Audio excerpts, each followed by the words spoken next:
কেন্দ্রীয় বস্ত্রমন্ত্রী গিরিরাজ সিং কলকাতার Indian jute industries research অ্যাসোসিয়েশনের বিভিন্ন পাটতন্তু বিষয়ক গবেষণা কেন্দ্রের আধিকারিকদের সঙ্গে বৈঠক করেছেন।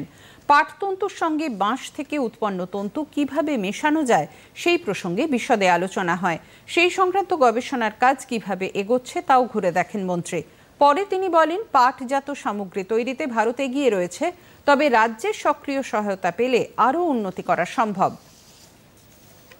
जूट में अभी तक गवर्नमेंट पे डिपेंडेंसी रहा है, आज भी है,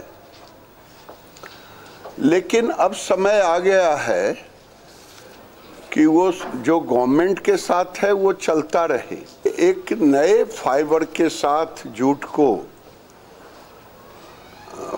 चाहे उसमें बैम्बू फाइबर मिलाया जाए, वो भी नेचुरल बैम्बू फाइबर,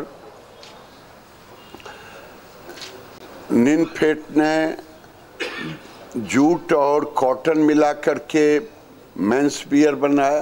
तो अब ज़रूरत है कि रिसर्च इंस्टीट्यूट, इंडस्ट्री, अभी क्राइजेफ ने, हमारे यहाँ कहावत है आम का आम गुठली का दाम, तो जूट रहेगा।